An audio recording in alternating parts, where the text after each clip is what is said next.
Chris Cornell is a grunge icon. Actually, he's just more of a rock icon in itself.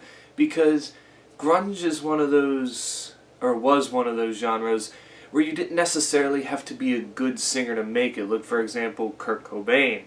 Not the best singer in the world, but it fit the genre. However, Chris Cornell was one of the first ones that really showed you that grunge can have good talent vocal-wise, and then later down the line you get guys like Eddie Vedder and Scott Weiland, who would also tackle into grunge but then change their band in ways by doing different sounds afterwards because they were able to take on different vocal chords, performances, and sing. And then Chris Cornell, after Soundgarden broke up in 1997, decided to embark on a solo career, as many thought he would. He's also known to be in the band Audioslave and Temple of Dog, which were also both very successful. So Chris Cornell's had some success, so the solo thing was bound to take off for him, and in 1999 he released his debut studio album. It would take him a while to kind of get back to that again, as like I had mentioned, his involvement with Audioslave kind of, slowed down his solo career. And then he released another album in 2007. But we're here to talk about his 2009 album, Scream. And you're probably wondering, why did you pick this one out of the crowd? What is so special about this one? I don't necessarily know if it's special, but it's definitely different from anything in the world he has ever done. As this album, just let me list the producers for this album for you. Jerome J. Rock Harmon, Ryan Tedder, Justin Timberlake, and Timbaland. Oh yeah, you know where this is going. The backstory to this album, as it was said here by Chris Cornell, if I can find it, was that he had an idea of remixing songs from his previous album, Carry On, and Cornell first came in contact with Timbaland. That's how they met. However, the collaboration evolved into the duo writing and recording an entire album in just 6 weeks, notably with the conceptual direction of tying it all together musically, which Cornell describes as harking back to the albums that I listened to when I was a kid, where the music never stops, and that it begs to be listened to on headphones all the way through. Cornell also went on to describe the album as Pink Floyd's Dark of the Moon and Queen's A Night at the Opera, and citing the psychedelic elements as well that Timbaland brought into the production. He also claimed that he pretty much wrote the songs the way he wanted to write the songs. Timbaland would lay a beat down and he would write to the songs. But that's where this problem lies. Chris Cornell writing a song to a beat and drum machines. Usually when you think Chris Cornell, you think if he's not with Soundgarden, it's some alternative rock sound, and sometimes he gets a little bit softer than he usually does. But this is a full-on pop record with some R&B tinge to it. It's just, it's very weird. And it's 13 tracks long, 14 if you want to count hidden track 2 Drink Minimum is one separate track, but it comes after the final track anyway, Watch Out. But yeah, I mean, I did like this is another album where I never really intended to listen because I had heard what it entailed, and I was like, I don't really know how I feel about someone as big as him taking this direction. But I finally sat down and listened. The kickoff really got me. Part of Me was a nice little track. I mean, it does bounce a little bit more than the others, and Chris Cornell does show off his vocals on this one. But then it gets really slow for a while. Time was okay, but then we have songs like Sweet Revenge, Get Up, Long Gone, Scream, Enemy that just, I don't know, they all just kind of sound way too similar to each other, way samey than they should be. And the song Watch Out, the final, technical final track on the album, sounds too much like Chris Cornell, at least during the chorus, is trying to do a bad Lil Jon impression, and that's not something Chris Cornell should be trying to do. He should try to be singing, but instead he's trying to pull off this little crunk voice going on here. And even the hidden track 2 Drink Minimum is nothing to scoff over.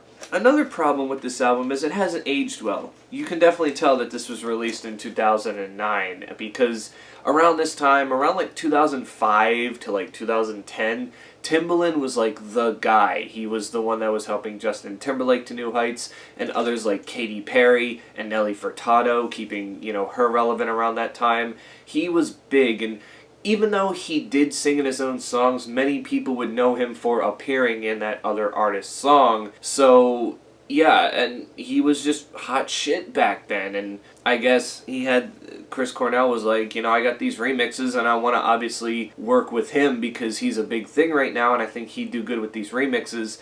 And somehow they wrote a whole album in 6 weeks, and it definitely does feel like this. It feels rushed, and I don't know. I really don't know. Plus the song Take Me Alive, which I did like, features Justin Timberlake, which I think is a nice little thing, but I never would have thought in my entire life that Chris Cornell and Justin Timberlake would come together to do a song. It just doesn't feel right in a sense. The lyrical content, however, is good. It's not like your typical pop song. He definitely talks about dark topics on here and does it in a right way where you would look at the lyrics and go, this isn't too cringy or this isn't cringy, it's just there. And then his vocals, of course, there are some tracks where his vocals do not show, and that's kind of disappointing for as talented as he is, but there's some times where his voice is messed with and it really ruins the pitch of his voice. But when he actually sings on this album without anything messing it up, he does a nice job of it. Plus there was a rock version of Long Gone, which is actually better than the Scream version in itself. I mean, Long Gone as the rock version would have fit better. I don't know why he could have just did the album like that, but that is what it is.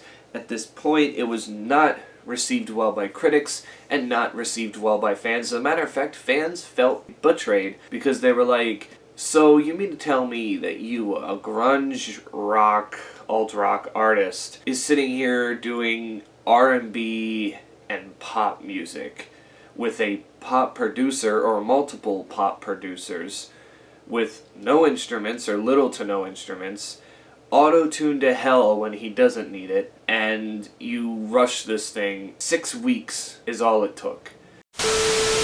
It just, it didn't feel right, and it would take him another 6 years before he would release a studio album, which was called Higher Truth, on September 18th of 2015, which would be his last solo studio album, because obviously we would know a couple years later he would take his own life, tragically. But also around that time too, right after this album released, Soundgarden did return, and of course Higher Truth, his last album, did return to his rock form, so people were like, oh, okay.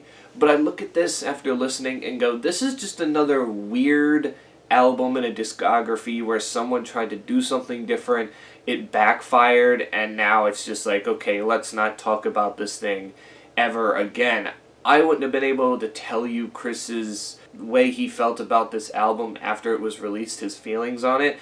I obviously can't tell you that now, but one thing's for sure, it happened. He wanted to do it. This wasn't anything that was forced on him by the record label Shirton Records or anything. This was just him doing it because he was like, I gotta get these remixes done, I'll call this guy up, oh, I actually want to work with this guy, we're gonna sit here and write new music. And it could definitely be subjective, because like I said, there is some good takes on here. I mean, if anything, this album is probably like a 4, like a very strong 4. And if these songs weren't so bland and all mostly sounded alike, I think it would have been a lot better. Like, I wouldn't have been so confused. Because, like I said, I knew kind of what to expect, especially seeing Timbaland as a producer going into this. But when I listened to it and I played the first song, part of me, I was like, and I'm supposed to think this is Chris Cornell? This is someone else. We've got an imposter on our hands. So, yeah, it was just very, very weird listen, and I think it's just one of those ones that you gotta take with a grain of salt. Just know that you shouldn't expect much going into this, However, you still just can't think that the whole thing's horrible because it's different. You gotta give it a thorough listen to really see what you enjoy and what you don't like about this album. So, yeah, I mean, that's basically about it. You guys can tell me in the comments below if you've heard this album before. What did you think of it? Did it throw you off guard? Were you not surprised? Or were you just kind of like, yeah, you know, it's there, it happened, it's not too bad, but, you know, I tend not to remember it, which is the same with me. I tend not to really remember this thing because it kind of not really diminishes Chris's legacy, but just to know that he had that roadblock right in the middle of an almost perfect discography of many, many bands. It's like, how did he mess this up? How did he mess this up when he was able to do everything else so well? But yeah, that does it for me. Stay safe out there, and until then, I will catch you all in the next one.